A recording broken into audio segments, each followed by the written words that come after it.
Hello everyone, good morning. How are you all? Hope you all are doing good.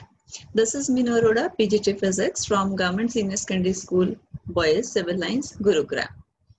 So students, जैसे कि आपको पता ही है कि हम लोग already class 12 physics NCERT chapter 2 start कर चुके हैं and today we will be discussing about the next part of the same chapter. So as we have done the first part of that chapter, and you know that chapter was electrostatic potential and capacitance. इसमें से हम first part potential कर चुके हैं और आज हम इसमें से कैपेसिटेंस वाला पार्ट करेंगे. सो लेट्स सी कि इस कैपेसिटेंस में हम आज कौन कौन से टॉपिक्स कवर करने वाले हैं. फर्स्ट टॉपिक जो हम कवर करेंगे that will be this behaviour of conductors in electrostatic fields. Then second topic जो हम कवर करेंगे, फर्स्ट टॉपिक जो हम कवर करेंगे behaviour of conductors in electrostatic field. उसमें हम देखेंगे कि जब किसी कंडक्टर को इलेक्ट्रिक फील्ड के अंदर रखा जाता है तो उस कंडक्टर में क्या क्या चेंजेस आते हैं, राइट? और उसके जो जो रिजल्ट्स होंगे वो हम कंक्लूड करेंगे. देन नेक्स्ट पार्ट जो हम कवर करेंगे इसमें next topic that will B electrical capacitance. कि इलेक्ट्रिकल कैपेसिटेंस क्या होती है उसके बारे में जानेंगे एंड उसका प्रिंसिपल क्या है. हम अगर एक कैपेसिटर, आप लोगों ने सुना होगा डेली रूटीन में, एक लेमैन लैंग्वेज में हम इसको कंडेंसर भी बोल देते हैं. तो वो कंडेंसर या जो कैपेसिटर है उसको बनाने का हमारा प्रिंसिपल क्या रहता है, किस बेस पर हमने उसको बनाया, और फिर जब वो कैपेसिटर बन जाएगा तो उसकी कैपेसिटेंस का फॉर्मूला क्या आता है, वो फॉर्मूला भी हम डिराइव करेंगे. एंड एट लास्ट, जैसे हम हमेशा करते हैं कि अपने नॉलेज को टेस्ट करने के लिए कि जो जो आज हमने पढ़ा उसमें से कुछ प्रैक्टिस क्वेश्चंस करके अपनी नॉलेज को हम टेस्ट करेंगे. So let's start with the very first topic that is behaviour of conductors in electric field, right?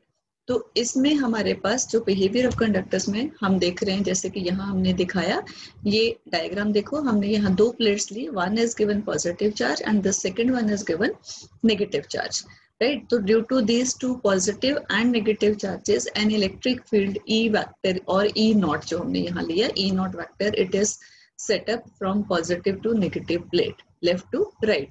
और इस इलेक्ट्रिक फील्ड के अंदर हमने एक ये येलो कलर वाला कंडक्टर रखा हुआ है, राइट? जब हम इलेक्ट्रिक फील्ड रखेंगे तो उससे क्या होगा, you know conductor, this conductor it is having equal number of positive and negative charges.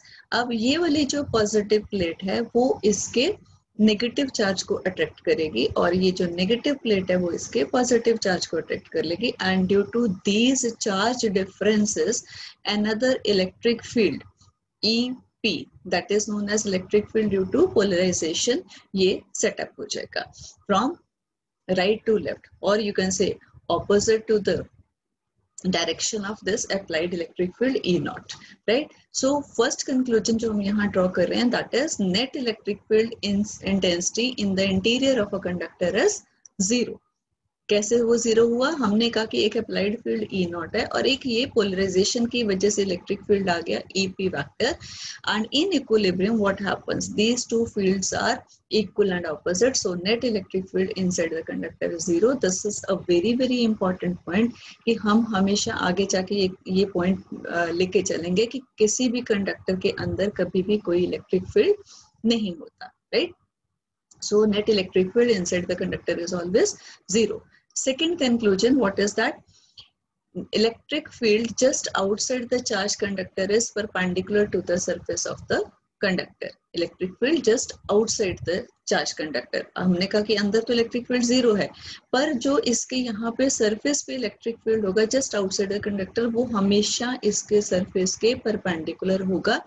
Let's take the situation, let's imagine, suppose कि ये इलेक्ट्रिक फील्ड इसके सरफेस के परपेंडिकुलर नहीं है. हमने ये कंडक्टर ले लिया, उसके सरफेस पे यहाँ पे ये चार्ज क्यू है एंड हमने इस सरफेस के इस पॉइंट पे किसी और डायरेक्शन में इलेक्ट्रिक फील्ड ले लिया, इसके परपेंडिकुलर वाला नहीं लिया.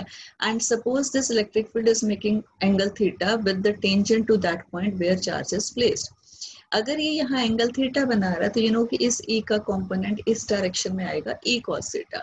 सो दैट मीन्स इस पॉइंट पे जो चार्ज पड़ा है उसके ऊपर ये इलेक्ट्रिक फील्ड अप्लाई हो रहा है which is E cos theta.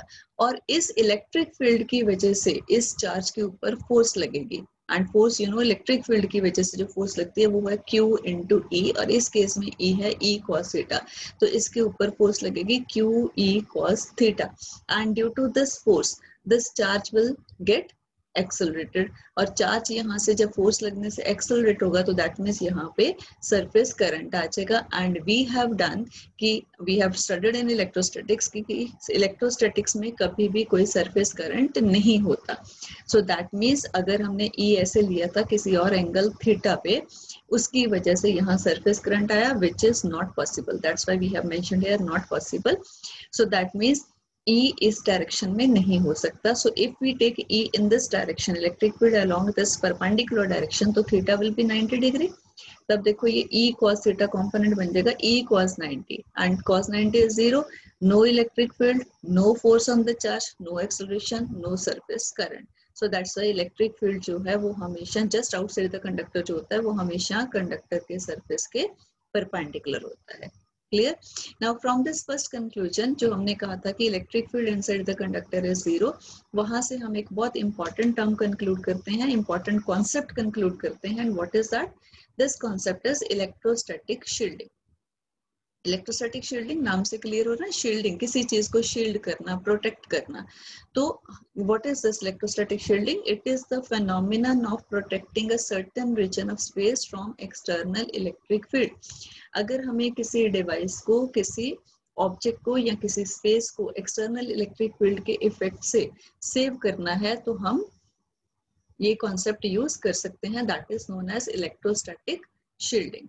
क्यों, कैसे ये कॉन्सेप्ट यूज होता है? फ्रॉम दैट फर्स्ट कंक्लूजन जो हमने करा कि जब हम कंडक्टर को इलेक्ट्रिक फील्ड के अंदर रखते हैं तो कंडक्टर के अंदर जो इलेक्ट्रिक फील्ड है वो 0 होता है, वही कॉन्सेप्ट हमने यूज करा। See we have mentioned here कि as electric field inside the conductor is 0, so to protect a body from external electric field we enclose it inside the hollow conductors।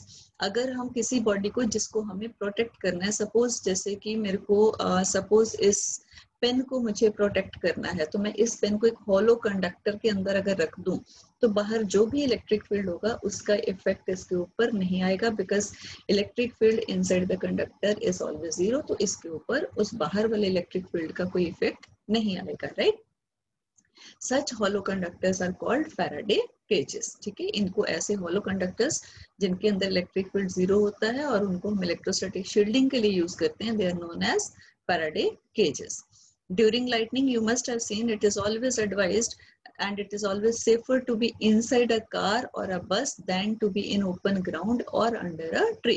जब भी कभी lightning होती है during thunderstorm, तो हमें हमेशा advice करा जाता है कि कभी भी ओपन ग्राउंड में जाके खड़े ना हो या ट्री के नीचे ना खड़े हो, rather you go inside a car और अ बस, बिकॉज कार और बस की जो body you know they are metallic bodies, they are conducting bodies. तो अगर हम कार या बस के अंदर बैठ जाते हैं जाके, तो कार और बस की बॉडी जो वो हॉलो कंडक्टर्स का काम करेंगे, तो बाहर लाइटनिंग की वजह से जो भी चार्ज आएगा, उसका इलेक्ट्रिक फील्ड आएगा, उसका इफेक्ट इनसाइड द बस और कार विल बी 0, और हम उस इलेक्ट्रिक फील्ड के चार्ज के इफेक्ट से, लाइटनिंग के इफेक्ट से प्रोटेक्टेड रहेंगे, सेफ रहेंगे, right? So here you can take see that example। ये फैराडे केज हमने जैसे यहाँ दिखाया है, यहाँ से सपोज ये लाइटनिंग आई due to which charge is there, electric field is there, but the person is standing inside this cage, तो इसके अंदर केज के इलेक्ट्रिक फील्ड 0 होने की वजह से पर्सन के ऊपर उस बाहर वाले इलेक्ट्रिक फील्ड का, लाइटनिंग का, चार्ज का कोई इफेक्ट नहीं आ रहा। The person is very much safer from the effect of this external electric field। So next point that we conclude that on placing a conductor inside the electric field, वो क्या है? That is net charge in the interior of the conductor is 0।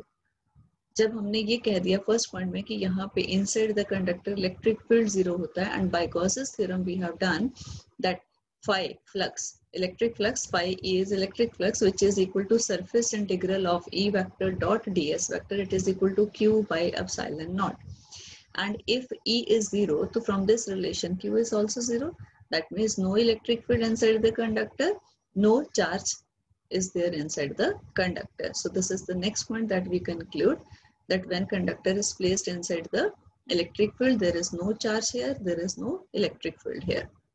Next part, charge always resides on the surface of the conductor. Suppose आपने किसी conductor को यहाँ पे access charge दे दिया plus Q, ठीक है। नाउ वी से कि it resides here on the surface only. Suppose हमने इसके अंदर एक गॉसियन सरफेस ड्रॉ कर दिया, ये जो डॉटेड लाइन से हमने शो करा हुआ है दिस वन। अगर आपने यहाँ गॉसियन सरफेस ड्रॉ करा है तो यहाँ पे इनसाइड द कंडक्टर तो हमने कहा इलेक्ट्रिक फील्ड जीरो है और यहाँ पे चार्ज भी जीरो है, तो दैट मीन्स चार्ज सारा कहाँ पे है, on the surface of the conductor. Charge हमेशा, अगर आप कभी ये इमेजिन भी कर लो कि सेंटर पे या अंदर इनसाइड द कंडक्टर चार्ज है, तो that comes to the surface.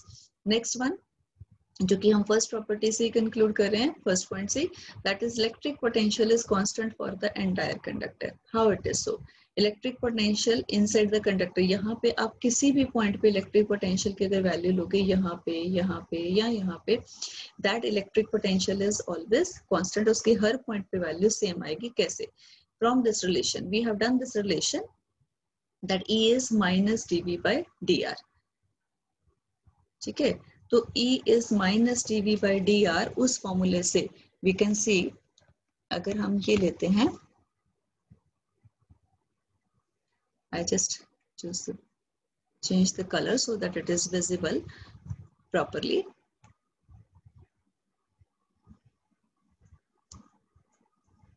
So E equals to minus dV by dr, तो वहां से हमारे पास E equals to minus dV by dr जब हम लेते हैं तो वहां से हमारे पास ये आ जाएगा dV equals to minus E dr, right. ये E equals to dV equals to minus E dr आ गया। Now we say that this E is zero, अगर E zero है तो dV देखो zero आ गया। dV zero means change in potential is zero, change in potential is zero means V is constant। तो आप inside the conductor किसी भी point पे अगर potential calculate करोगे तो that will always be constant there, right? So what is the next point? Surface charge distribution may be different at different points। हमने जैसे यहाँ पे ये एक कंडक्टर लिया है नॉन यूनिफॉर्म शेप का, तो यू कैन सी इसके सरफेस के ऊपर यहाँ चार्ज है पॉजिटिव चार्ज। इस साइड पे हमने surface charge density minimum show करी है और इस साइड पे हमने मैक्सिमम शो करी। Why? Because this side you can see this area is more, तो sigma surface charge density is always inversely proportional to area, it is charge per unit area Q upon S, S is area here। तो इस side जैसे कि area ज्यादा है तो surface charge density कम होगी और इस साइड एरिया कम है तो सरफेस चार्ज डेंसिटी ज्यादा होगी, right. So surface charge density जो है वो डिफरेंट हो सकती है डिफरेंट पॉइंट्स पे for a non uniform shaped conductor, right. तो these are the points that we conclude that जब हम एक कंडक्टर को इलेक्ट्रिक फील्ड के अंदर रखते हैं तो हम उसमें क्या क्या रिजल्ट्स, क्या क्या जो पॉइंट्स हैं वो कंक्लूड करते हैं। After that we have the very important topic of this chapter that is electrical capacitance. What is electrical capacitance? इसको हम C सिंबल कैपिटल C से डिनोट करते हैं। तो what is that? Electrical capacitance is the measure of the ability of a conductor to store charge. कोई conductor कितना charge अपने अंदर स्टोर कर सकता है, that ability is known as its capacitance, और इसको शॉर्ट में हम कैपेसिटी भी बोल देते हैं। नाउ यू नो जब हम किसी कंडक्टर को चार्ज देते हैं तो उस चार्ज की वजह से उसका पोटेंशियल राइज करेगा। So that means Q is directly proportional to V। Q is charge here, V is potential here. And जब भी आप ये प्रोपोर्शनलिटी का साइन हटाते हो तो we have to introduce some constant here with equality sign. तो प्रोपोर्शनलिटी का साइन हटा के हमने इक्वल्स टू का साइन लगाया, साथ में एक कांस्टेंट C इंट्रोड्यूस कर दिया which is constant of proportionality, और इसको हम बोलते हैं कैपेसिटेंस और कैपेसिटी। तो यहाँ से C equals to Q by V भी आ जाएगा। नाउ टू डिफाइन C, कभी भी किसी भी कांस्टेंट को डिफाइन करना हो तो हमारे पास मेथड होता है कि जो उसके साथ वाले वेक्टर्स हैं उनको 1 ले लो, यूनिटी ले लो। So if we take B as 1 volt then C will be equal to Q, right? So capacitance is what? Capacitance of a conductor is defined as the charge. It is equal to charge, but ये charge Q के बराबर कब आया? जब हमने V को 1 लिया। So it is defined as a charge required to raise its potential through 1 volt. वो चार्ज जो हमें किसी कंडक्टर को देना पड़ता है उसके पोटेंशियल को 1 वोल्ट से इंक्रीज करने के लिए, that charge is known as capacitance or capacity. And SI unit of capacitance is farad. It is farad जिसका सिंबल हम कैपिटल F लेते हैं. नाउ व्हाट इज फैरेड, किसका शॉर्ट नेम है? You can see here C equals to Q upon V है. तो जो charge और अपॉन वोल्ट, सॉरी पोटेंशियल का यूनिट है, इन दोनों के जो यूनिट्स आएंगे उसका शॉर्ट नेम हमने फैरेड रखा है. तो यू नो चार्ज का ऐसे यूनिट कूलम, पोटेंशियल का ऐसे यूनिट वोल्ट, तो कूलम पर वोल्ट इसका शॉर्ट नेम हमने दिया है farad, right. So short name of coulomb per volt is farad. तो इसको 1 फैरेड को अब डिफाइन कैसे करेंगे? यहाँ से 1 फैरेड कब आएगा? जब चार्ज 1 कूलम हो, पोटेंशियल 1 वोल्ट हो. So capacitance is said to be 1 farad when 1 coulomb of charge raises the potential of a conductor by 1 volt. ठीक है, अगर आपने किसी कंडक्टर को चार्ज 1 कूलम दिया और उसका पोटेंशियल 1 वोल्ट से इंक्रीज हो गया, तो we say it has a capacitance of 1 farad, right. Now the symbol of the capacitor. किसी भी कैपेसिटर को हम डिनोट कैसे करते हैं? By these two parallel lines, और साइड पे ये एक्सटेंडेड लाइंस है इनकी.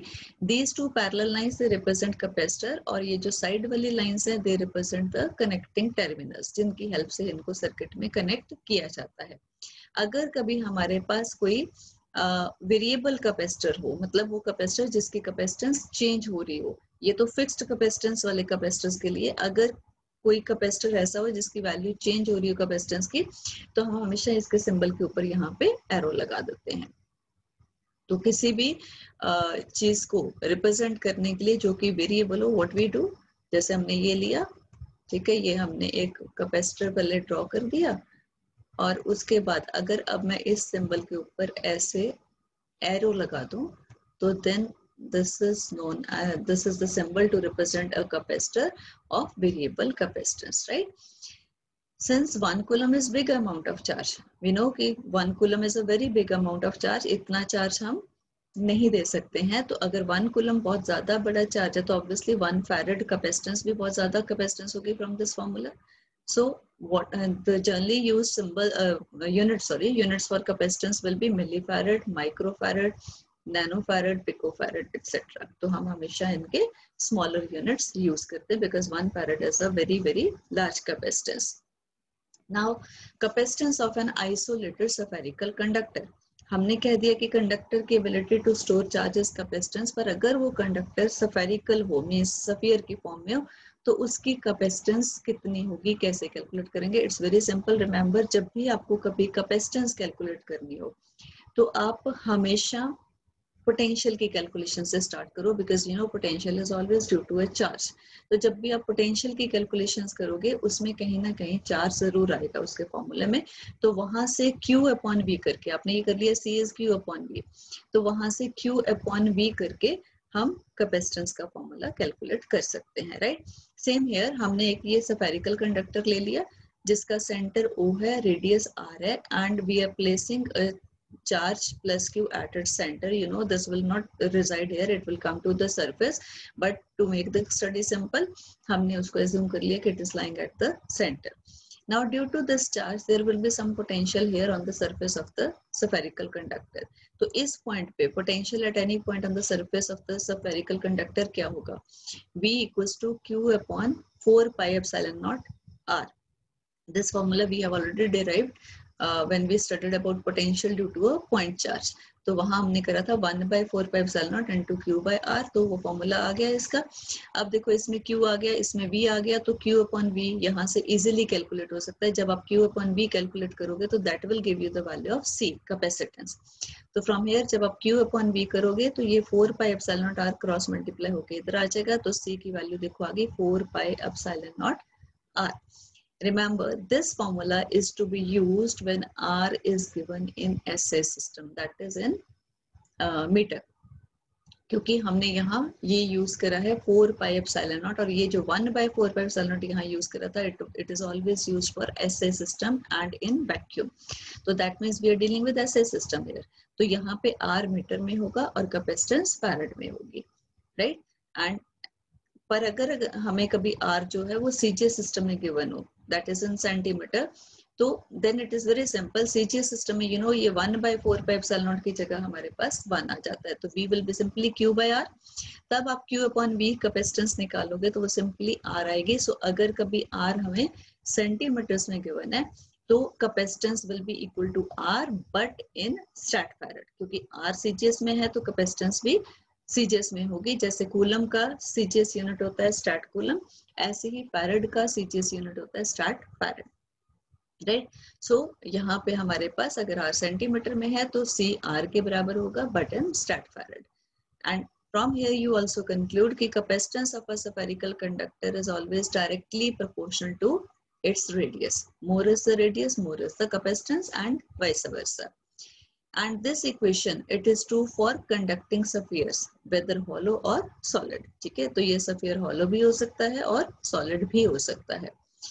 If the sphere is in a medium, if the sphere is in a medium, then यहाँ पे हमारे पास क्या आ जाएगा, एप्सिलॉन नॉट की जगह हमारे पास एप्सिलॉन आ जाता है। यू नो कि मीडियम के लिए हम एप्सिलॉन यूज करते हैं and epsilon can be correlated to its relative permittivity और you can say dielectric constant. तो हमारे पास एप्सिलॉन आर जो है, this epsilon r, this is equal to epsilon upon epsilon naught. तो यहाँ से अगर आप एप्सिलॉन कैलकुलेट करोगे तो it will be epsilon naught into epsilon r. तो इस केस में जो हमारे पास कैपेसिटेंस आएगी वो 4 पाई एप्सिलॉन नॉट की जगह आ जाएगा epsilon naught into epsilon r and into ये r radius. Epsilon r is relative permittivity, और you can write in place of this we can write k also, that is dielectric constant, right. तो from here you conclude कि air में तो 4 pi epsilon naught into r है, but medium में देखो 4 pi epsilon naught into epsilon r भी आ रहा है यहाँ पे। तो इसका मतलब ये इंक्रीज होते हैं। तो जब भी आपको कैपेसिटेंस बढ़ानी है तो you can introduce medium in place of air, right. Now we have the next topic which is principle of capacitance और principle of a capacitor.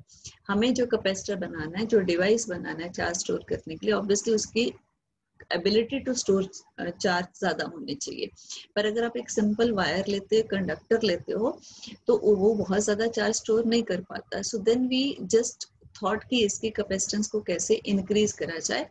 तो what we did, we took 2 plates here. First हमने ये plate ली ए, एक conducting plate, second plate बाद में लेंगे, अभी फिलहाल we just consider plate A, and we connected to a battery to charge it.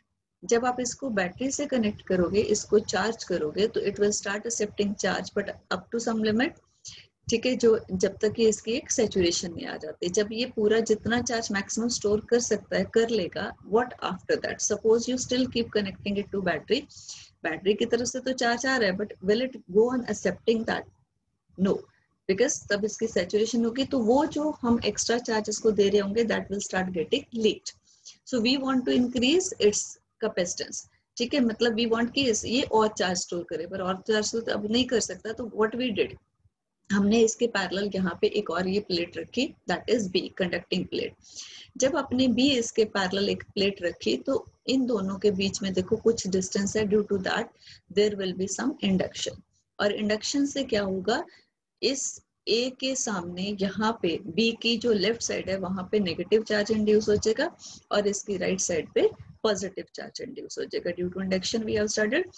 Now this negative charge ये क्या करता है, ये नेगेटिव चार्ज इस पॉजिटिव चार्ज के इफेक्ट को, पोटेंशियल को डिक्रीज करेगा, बट जो पॉजिटिव है वो इसको इंक्रीज करेगा। इसकी वजह से देखो पोटेंशियल पॉजिटिव, इसकी वजह से नेगेटिव, तो ओवरऑल पोटेंशियल डिक्रीज होगा।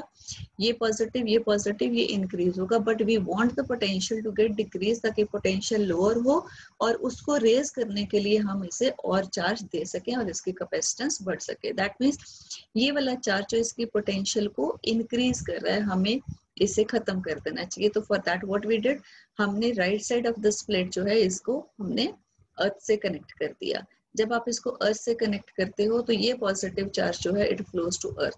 नाउ द क्वेश्चन इज कि why this negative charge it doesn't go to earth. Positive तो चला गया तो नेगेटिव भी चला जाता है, तो ये मेटालिक प्लेट ही, बट नहीं गया। Why? Because this positive charge it keeps attracting this negative charge. Positive को तो ये रिपेल कर रहा था तो ये चला गया, but negative charge is being attracted towards positive, so that's why this doesn't go to earth. तो अब देखो वो चार्ज बचा जो प्लेट ए के पोटेंशियल को डिक्रीज कर रहा था, तो इसको पहले वाली वैल्यू तक इंक्रीज करने के लिए we can give it more charge. So as it accepts more charge now, that means its capacitance increases. So this is how we form a capacitor. ये जो एक system बना आपके पास positive plate और negative plate का, having some separation between them, this system is known as a capacitor. अब ये जो हमने plates ली हैं, इनकी shape पे depend करता है कि आपने कैसे सी ली. You can take two plates, you can take two spheres, और you can take two cylinders also. अगर हमारे पास प्लेट्स, प्लेन प्लेट्स हमने लिए हैं to make these two plates A and B, अगर वो प्लेन्स है तो then we get a parallel plate capacitor. अगर ये कंडक्टिंग प्लेट्स हमारे पास सफियर्स की फॉर्म्स में है तो we get a spherical capacitor. अगर ये सिलेंडर्स की फॉर्म में है तो वी गेट सिलेंड्रिकल कैपेसिटर. तो हमारे सिलेबस में सिर्फ पैरेलल प्लेट कैपेसिटर है. तो अब जो हमारे पास कैपेसिटर बनेगा उसकी कैपेसिटेंस का फॉर्मूला क्या आएगा, लेट्स सी दैट. So अब हमने हमारा नेक्स्ट टॉपिक है capacitance of parallel plate capacitor. तो we have taken two plates here, one is given positive charge, second is given negative charge. Now every time की बी की जो इधर राइट वाली साइड है वो अर्थ को कनेक्ट करिए, वो शो करने की जरूरत नहीं है, अंडरस्टूड है कि जब भी कैपेसिटर बनाएंगे तो वो ऐसे ही बनाएंगे. ए के ऊपर पॉजिटिव चार्ज, बी के ऊपर नेगेटिव चार्ज, एंड इनके बीच का जो डिस्टेंस ऑफ सेपरेशन है let it be small D. और इसकी surface charge density plus sigma, इसकी माइनस सिग्मा, दोनों इक्वल हैं बट ऑपोजिट है. Minus is not mention but it is understood कि ये माइनस सिग्मा है, ये प्लस सिग्मा है, और positive to negative electric field setup हो जाएगा E vector, right. And as I told you कि जब भी हमें कैपेसिटेंस कैलकुलेट करनी है तो we always start with the calculations of potential, and again from the formula E equals to minus dV by dr, you can write V equals to minus E D R. Minus हम छोड़ रहे हैं because we are just concerned about its value. तो E into D R, D R is the distance, तो distance यहाँ पे जो है हमारे केस में वो डी है. So that's why V equals to E into D. और electric field between two parallel plates having equal and opposite charges, ये हमने गॉसेस थ्योरम के एप्लीकेशंस में करा था कि यहाँ पे जो इलेक्ट्रिक फील्ड है, यहाँ बाहर इलेक्ट्रिक फील्ड जीरो होता है, इधर जीरो होता है, बट बिटवीन द प्लेट्स होता है, और उसकी वैल्यू कितनी होती है, sigma by epsilon naught, where sigma is surface charge density. तो ये sigma you also know कि it is charge per unit area, तो इसकी value charge per unit area Q by A put कर देंगे. तो सिग्मा की जगह Q by A आ गया, साथ में D अपॉन epsilon naught, ये आ गई V की वैल्यू. और इसमें देखो Q आ गया, again you can find out Q upon V ताकि हमारे पास C की वैल्यू आ जाए. C equals to Q by V, यहाँ से C equals to Q by V निकालोगे तो ये आएगा epsilon naught A upon D. This one. So this is the formula for capacitance of a parallel plate capacitor, that is epsilon naught A by D. पर ये तब आता है epsilon naught आ रहा है तो that means यहाँ पे प्लेट्स के बीच में एयर है. अगर यहाँ प्लेट्स के बीच में कोई और डाइलेक्ट्रिक मीडियम हो of relative permittivity epsilon R या डाइलेक्ट्रिक कांस्टेंट के, तो तब क्या होगा, एप्सिलॉन नॉट की जगह पहले की तरह एप्सिलॉन आ जाएगा. And epsilon you know it is epsilon naught into epsilon R, अभी हम पिछले टॉपिक में भी करके हटे हैं. So this capacitance becomes epsilon naught A upon D into epsilon R या K. That means it increases. तो जब भी हमें किसी कैपेसिटर की कैपेसिटेंस को बढ़ाना है तो हम उसकी प्लेट्स के बीच में एयर की जगह कोई और मीडियम इंट्रोड्यूस कर सकते हैं, right. So capacitance of a parallel plate capacitor from this formula, you can say it is directly proportional to area of the plates from here, and it is inversely proportional to distance of separation between the plates. तो अगर आपको कभी capacitance को increase करना है तो एक तो ऑप्शन है कि आप एरिया बढ़ा दो प्लेट्स का, दूसरा उनके बीच का डिस्टेंस कम कर दो, एंड थर्ड वन यहाँ पे एयर की बजाय कोई और मीडियम भी हम इंट्रोड्यूस कर सकते हैं. This is very very simple and very important formula and very important derivation also. Generally 2 marker question ये exams में आ जाता है. Then after this we now we have practice time. जो अभी अब तक हमने पढ़ा है, let's see उसके बेस पे कुछ questions करके देखते हैं कि what we understood. First one, the capacitance of a conductor is 1 farad. What do you mean by this statement? 1 farad capacitance की हमने डेफिनेशन करी थी.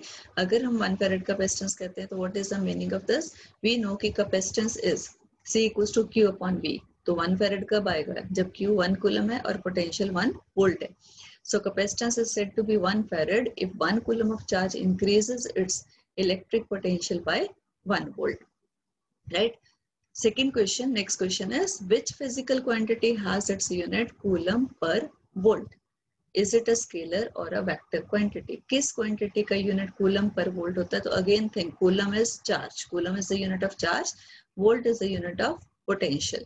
So Q upon V, and Q upon V is C. That means it is the unit of capacitance. And capacitance is a scalar or a vector. Q upon V, Q scalar है, V scalar है, तो इसका मतलब capacitance भी तो scalar ही हुआ. And otherwise also उसके definition से भी देखो, ability. जस्ट एबिलिटी है टू स्टोर चार्ज, ये तो नहीं कि किस डायरेक्शन में स्टोर करेगी. So capacitance is a scalar quantity. On what factors does the capacitance of a capacitor depend? ये तो अभी आप लास्ट टॉपिक में करके हटे हो. It depends upon geometry of plates, means area of plates, then distance between the plates, area आ गया था फॉर्मूले में, डिस्टेंस d आ गया था, then nature of dielectric medium between the plates because of silent was also there. Next question, the radius of a spherical conductor is 10 centimetre, find its capacitance. अब देखो ये पूछा गया क्वेश्चन में कि फाइंड इट्स कैपेसिटेंस, पर ये नहीं कहा गया कि इन फैराड और stat farad. So I told you कि जब सेंटीमीटर में हो रेडियस तो इट्स वेरी सिंपल, जितना रेडियस है उतनी capacitance, but in stat farad. अगर आप इसको 10 फैराड लिख दोगे तो no marks will be given. So if it is 10 centimeter, तो capacitance will be 10 stat farad. But अगर ये आए कि find the capacitance in farad, तो better to convert R in meter first. Radius को पहले मीटर में करो, फिर 4 pi epsilon naught R का फॉर्मूला लगा के capacitance निकालो. Next question, when a conductor is held in an electric field, जब हम किसी कंडक्टर को इलेक्ट्रिक फील्ड के अंदर रखते हैं तो field inside the conductor is always dash.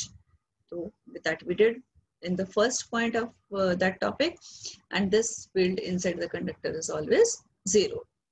So that's all students about today's topics. Today in the chapter of capacitance, chapter 2 of NCERT book, उसका जो capacitance वाला पार्ट था उसमें आपने आज करा कि जब हम एक कंडक्टर को इलेक्ट्रिक फील्ड के अंदर रखते हैं तो उसमें उसका कैसा सा बिहेवियर रहता है. Then we discussed about capacitor, capacitance, and then what is the principle of making a capacitor, and then we found the formula for capacitance of a parallel plate capacitor कि अगर हमने एक capacitor बना लिया तो उसकी capacitance का formula क्या होगा, वो किन किन factors पर depend करेगी. So I hope today's topics are clear to all of you, they are understood. Just revise it once again, read the topics thoroughly from NCERT book. Thank you so much. Take care all of you. Have a nice day. Thank you once again.